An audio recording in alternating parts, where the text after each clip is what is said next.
Welcome to our channel. Today we how to fix diabetic issues with Dexcom easy tutorial step by step clearly. Begin by ensuring you have a clean and quiet environment for testing your Dexcom device. Start by gathering all necessary supplies, including your Dexcom receiver or smartphone app, a new sensor, and alcohol wipes. First, wash your hands thoroughly with soap and water. Next, locate the area on your body where you will apply the new sensor. Select a site with enough fatty tissue, like the abdomen or back of the arm. Clean the area with an alcohol wipe and let it dry completely. Remove the adhesive backing from the new sensor. Position the sensor on your skin and press down firmly. Now, activate the sensor by pressing the button on the applicator, ensuring the needle enters your skin. After applying the sensor, dispose of the applicator safely. Open your Dexcom app or receiver and start the sensor. Follow any on-screen instructions to complete the setup process.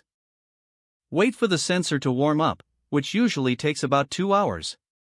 Once the warm-up period is over, check your blood sugar readings on the app or receiver. If you're having difficulties with signal loss, check if the sensor is properly placed. For best results, keep the receiver or smartphone close to the sensor. If you need to calibrate, follow the prompts to enter your blood sugar readings from a meter. Lastly, monitor your readings regularly and adjust your insulin or other medications as necessary. Consult your healthcare provider if you encounter any persistent issues. If the page does not load, refresh the browser or try again in a private or incognito window. Make sure you are using the correct email address, then retype it carefully to avoid small typos. If your password is not accepted, use the reset option and create a new strong password you can remember.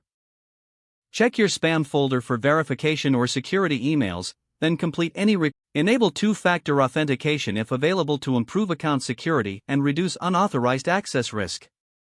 After signing in, review your profile details so your contact information and settings are accurate and current. If you see an error message, note it down and try again after restarting your device and internet connection.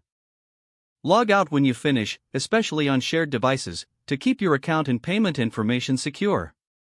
If the page does not load, refresh the browser or try again in a private or incognito window. Don't forget to like this video and subscribe to our channel for more step-by-step tech guides.